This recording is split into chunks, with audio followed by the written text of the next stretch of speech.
ਪਾਣੀ ਜਾਂ ਸ਼ਹਿਦ ਮੈਂ ਕਹਿਵਾਂ ਉਹਦੇ ਕੋਲ ਸੀ ਮੈਂ ਉਹਨੇ ਉਹਦਾ ਕਮਰਾ ਦੁਖਾ ਲਿਆ ਹੈ ਨੀ ਇਹ ਅੱਛੀ ਨੋਰਵੀਜਨ ਲੱਕੜੀ ਉਹਨੇ ਕਿਆ ਰਹਿਣਾ ਤਾਂ ਮੈਂ ਜਾ ਜਿੱਥੇ ਵੀ ਤੇ ਮਰਜੀ ਮੈਂ ਆਲੇ ਦੁਆਲੇ ਦੇਖਿਆ ਕੋਈ ਉੱਥੇ ਕੋਸੀ ਨਹੀਂ ਸੀ ਮੈਂ ਦੂਈ ਤੇ ਬਹਿ ਗਿਆ ਸਮਾਂ ਸੋਚ ਕੇ ਉਹਦੀ ਸ਼ਰਾਬ ਪੀ ਕੇ ਅਸੀਂ 2 ਵਜੇ ਤੱਕ ਗੱਲਾਂ ਕੀਤੀਆਂ ਫੇ ਉਹਨੇ ਕਿਹਾ ਸੌਣ ਦਾ ਸਮਾਂ ਹੋ ਗਿਆ Ramón Lobo, buenos días. Muy buenos días, ¿qué tal?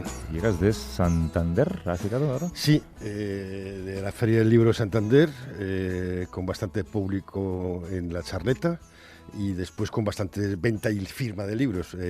Me queda bastante a gusto. No había youtubers alrededor, con lo cual muy bien. Esto de ser autor ahora significa casi ser como un vendedor de crecepelo en el viejo oeste, ¿no? Tienes que ir Sí. pueblo por pueblo. Bueno, esta semana librería Alberti con Guillermo Altares y el jueves a Zaragoza. No, es una estrella del rock, en eso del periodismo tú. Ahora ¿no? solo falta vender libros. Oye, y supongo que has seguido la semana política, sabes que te lo perdiste porque estabas fuera, fue el Día de la Comunidad de Madrid, al final. Sí, es una fiesta que me gusta mucho porque se va a cambiar el significado. Ya no vamos a celebrar el 2 de mayo, sea contra quien sea, porque sabes que María Rey se equivocó y dijo que las tropas franquistas y todos atacaron ahí, no sé qué, como si aquí nadie se equivocara. Ahora es la fiesta del PP, porque cada año averiguamos quién no se habla. Hace 2 años, ¿te acuerdas que no se hablaban Cospedal y Santa María? Este año ya Casado, que es el nuevo centrista, no se habla con el anterior presidente Garrido. Veremos el año que viene. Te lo estás pasando muy bien en este periodo postelectoral, ¿no?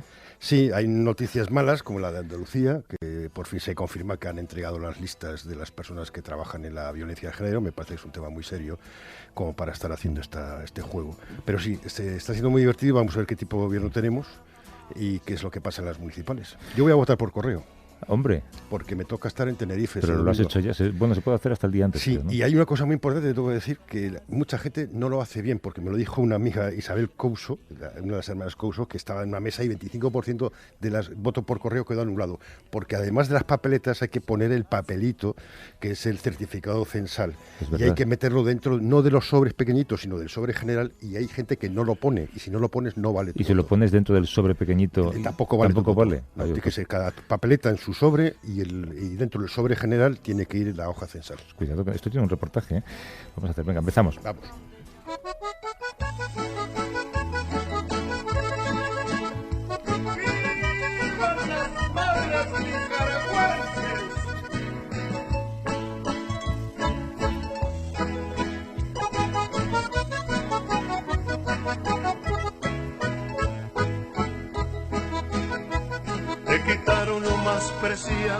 De tu vida.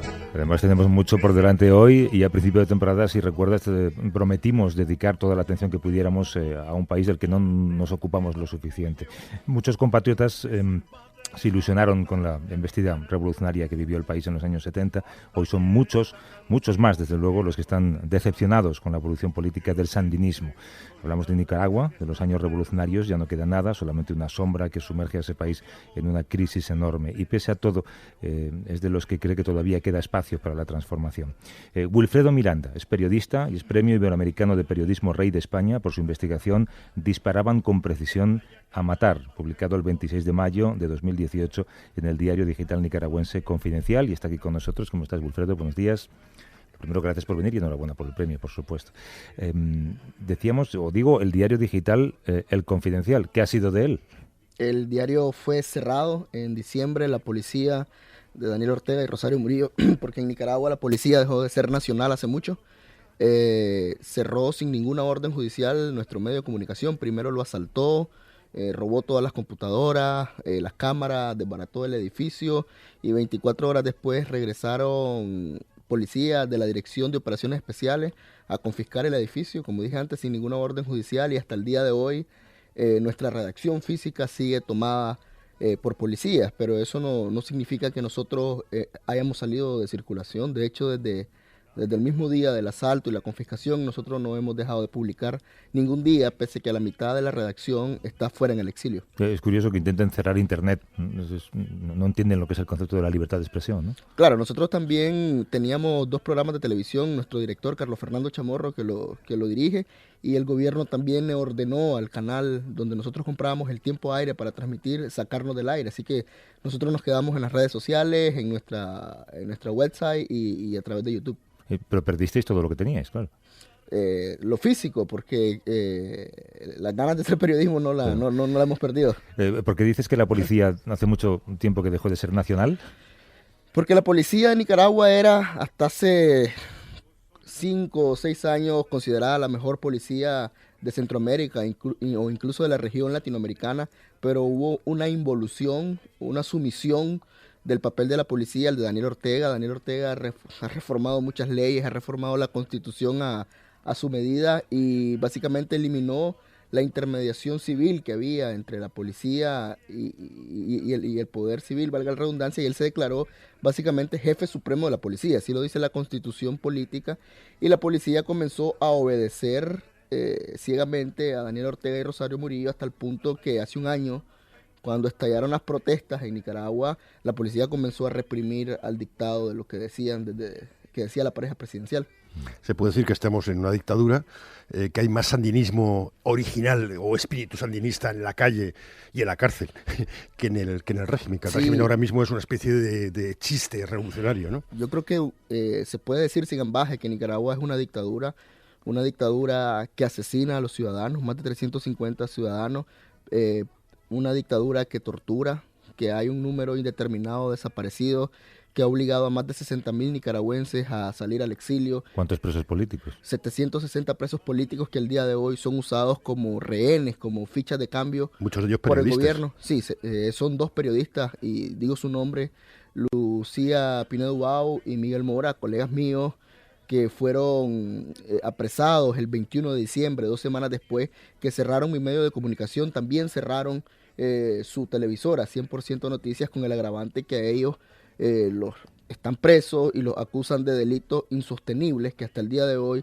la Fiscalía no ha podido probar. Esos delitos son delitos irrisorios, es decir, incitación al odio, incitación al terrorismo y pues nada, pues, o sea, yo sí lo digo y lo digo no por decirlo por así, o sea, Daniel Ortega y Rosario Murillo se han convertido en un par de dictadores que llegaron al poder bajo esta aura revolucionaria, pero en Nicaragua la revolución dejó de revolucionar hace mucho y se convirtió en un régimen más de corte autoritario, pero también de corte familiar. Hombre, es nepotismo a la potencia extrema lo que estamos escuchando. Sí, es decir, todos sus hijos son dueños de los medios de comunicación que fueron comprados con ayuda venezolana, con la cooperación venezolana que entró a Nicaragua de manera irregular, porque Daniel Ortega la canalizó a discreción, hijos que están en posiciones de poderes, incluso llegó hasta el punto, así el House Oscar se bromeó mucho de situar a su esposa en la primera línea de la sucesión constitucional. Ah, sí.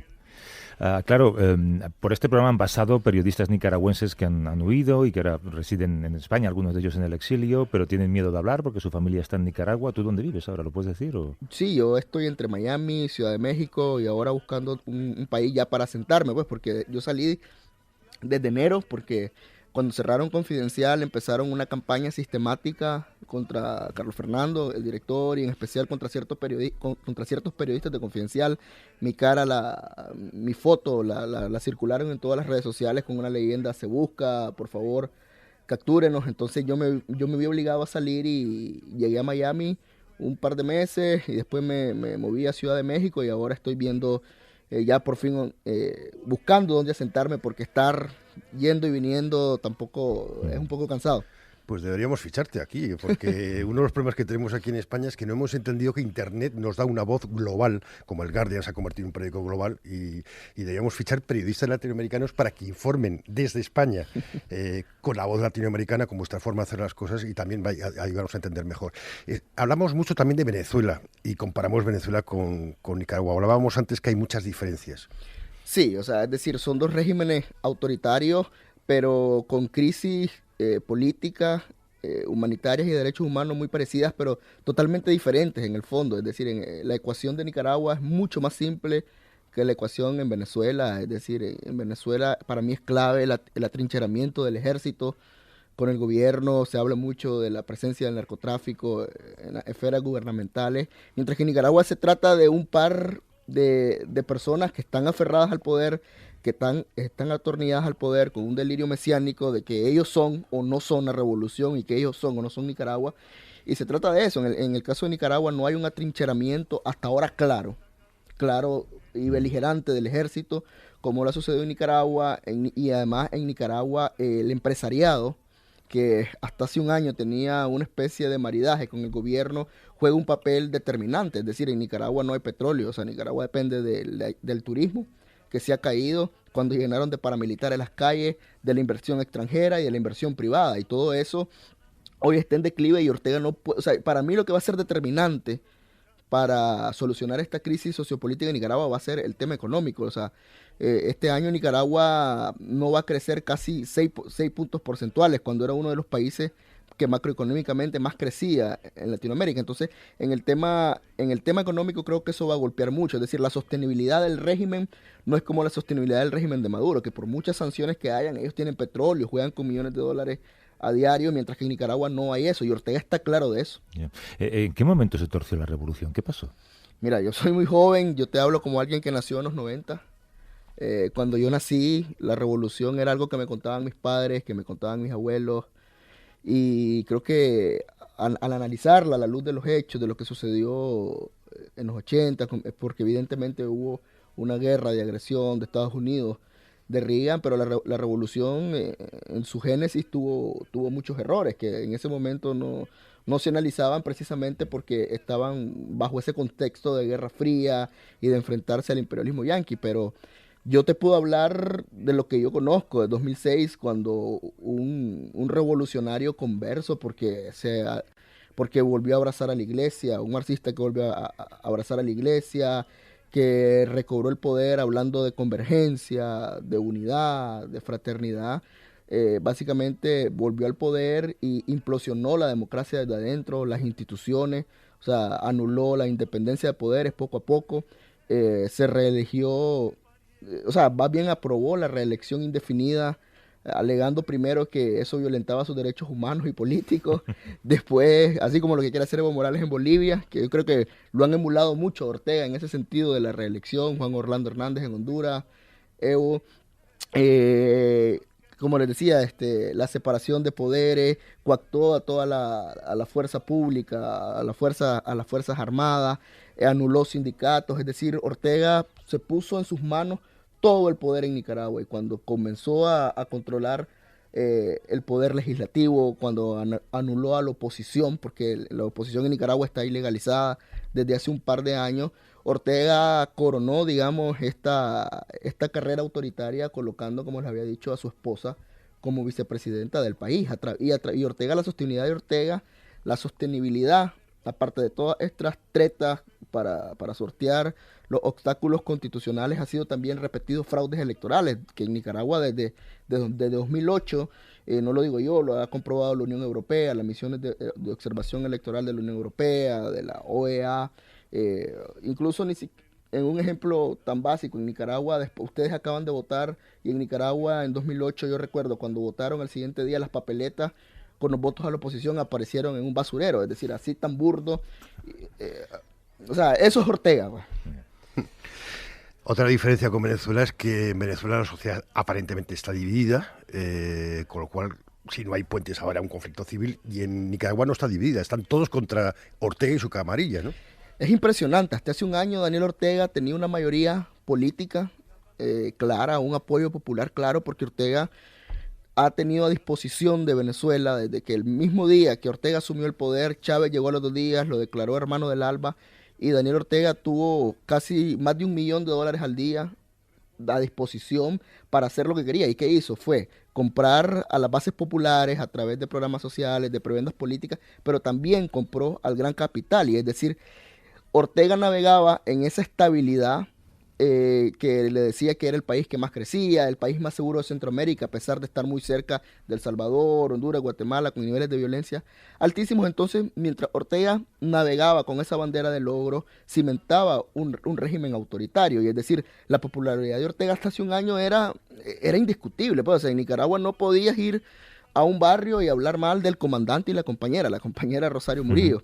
Pero cuando Ortega se ve retado, porque en estos 10 años de poder que Ortega lleva ininterrumpido, la gente no salía de forma masiva a las calles como salió hace un año. Entonces, cuando ellos se ven retados, se ven arrinconados, no esperan esa reacción popular, lo que hace Ortega es comenzar a matar gente, como yo lo demuestro en mi reportaje, y comienza a matar a gente sandinista, es decir, a sus propias bases.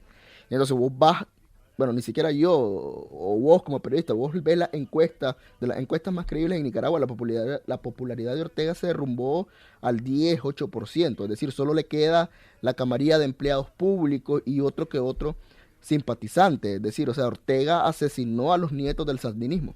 Hablando de ese reportaje premiado, disparaban con precisión a matar.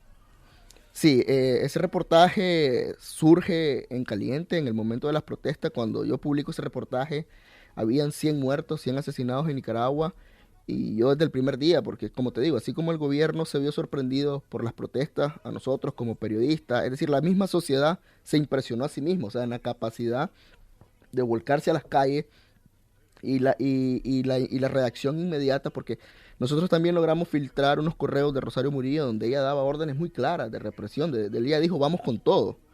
Entonces yo comienzo a andar en las calles, a andar en balaceras, andar reporteando. Yo asistía a diario al Instituto de Medicina Legal, y cuando yo entrevistaba a los familiares de las víctimas me encontraba con dos patrones. El primero, que obligaban a los familiares, a cambio de darle el cadáver, que de firmar una carta donde le hacían deslindar toda responsabilidad de la muerte de la Policía Nacional, y también de que renunciaban a hacer una autopsia. Parece que hacer una autopsia es obligada en toda muerte violenta. Pero además yo me encontraba un patrón que las madres, más que todas las madres que llevaban a reconocer a sus hijos, porque la mayoría de los muertos son muchachos como yo, entre 18 a 20 años, incluso un muchacho de 14 años, Alvarito Conrado, que fue asesinado en el Estadio Nacional. Me decían, tiene un balazo en la cabeza, tiene un balazo en el cuello, tiene desfigurado el rostro. Entonces a mí me llamó mucho ese patrón de disparo, y además ese patrón de disparo, y yo mientras estaba en las protestas decían, hay francotiradores, nos están matando, pero la gente no tenía manera de probarlos. Entonces yo logré acceder cuando yo empiezo a investigar esto totalmente, habían 79 fallecidos. Yo logro acceder a las primeras 20 tomografías de los primeros 20 muertos, que me las facilitaron en un hospital público controlado totalmente por el gobierno. Se las filtraron porque estaría súper controlado, ¿no? Sí, o sea, médicos que son empleados públicos indignados por la masacre. Se jugaron la vida pasándote esa información. Sí, muchos de ellos están exiliados, perseguidos. Me filtraron las 20 tomografías de los primeros 20 muertos. En el Lenín Fonseca es la principal unidad de neurocirugía del país. Entonces yo, cuando me dieron esa información, yo busqué otros expertos, pedí ayuda para aprender a leer el tomógrafo, y lo que encontramos fue brutal. Es decir, no solo que disparaban a matar, como se titula el reportaje, sino el uso de armamento de alto calibre, balas de AK-47, de fusiles Galil, de fusiles Dragunov, de fusiles que en teoría solo se usan en guerra convencional y no contra manifestaciones pacíficas. Y además, como la tomografía, a falta de autopsia, las tomografías se volvieron una prueba bastante importante. Logramos ver, porque con la tomografía puedes ver todo, logramos ver el patrón de los disparos, la trayectoria de los disparos, y eran trayectorias desde posiciones privilegiadas. La mayoría de los disparos entraban de arriba hacia abajo. O sea, había francotiradores disparando a la población civil. Y eso es lo que logramos probar, ejecuciones extrajudiciales en los primeros meses de protesta por la Policía Nacional, pero después eso se volvió el patrón de todos los 350 asesinatos que hasta hoy contabiliza la Comisión Interamericana de Derechos Humanos. ¿Cómo vais a salir de esta? ¿Cómo puede acabar Daniel Ortega y Rosario Murillo? Yo creo que Ortega y Murillo están atornillados al poder, como decía antes, están tanteando. O sea, en Nicaragua se han hecho 2 amagos de diálogo, pero son amagos de diálogos que le han servido al gobierno, o más bien lo ha utilizado para ganar tiempo. Ahorita el 27 de febrero pasado, Ortega se volvió a sentar con oposición, pero antes de sentar a la oposición buscó a los dueños del gran capital en Nicaragua, a los 7 empresarios más grandes y decir yo quiero arreglarme con ustedes porque la situación económica aprieta, pero los empresarios dijeron no, tenés que dialogar con los sectores políticos y sociales con los que te sentaste antes. Y es decir, el gobierno se vio obligado por el tema económico, pero también viendo lo que pasaba en Venezuela, cuando hubo esta explosión de Guaidó. Ortega es una persona muy astuta, es decir, una persona muy astuta y él dice, mejor que me agarre persinado, como decimos en Nicaragua, si en Venezuela llega a pasar algo, pero Ortega vio que eso se enfrió, que no pasó nada, entonces ha usado el diálogo para ganar tiempo y usando, básicamente la principal sostenibilidad de Ortega es la represión, el estado policíaco impuesto hoy y los presos políticos que está utilizando de rehenes en este diálogo que no va para ningún lado. Pero entonces la única salida es una segunda revolución, tal y como lo planteas. Bueno, en Nicaragua yo creo que ya hubo una revolución con una convicción de que no sería una revolución armada como la de los 80, sino una revolución cívica, gente que salía a las calles y que fue asesinada por eso. El día de hoy en Nicaragua es imposible salir a las calles. O sea, Ortega reprime las libertades de manera surrealista. Si vos salís con una bandera a Nicaragua a agitarla, una bandera de tu país, que se ha vuelto sinónimo de crimen, o sea, la bandera de Nicaragua, te echan preso y te acusan de 10, 15 años por terrorista.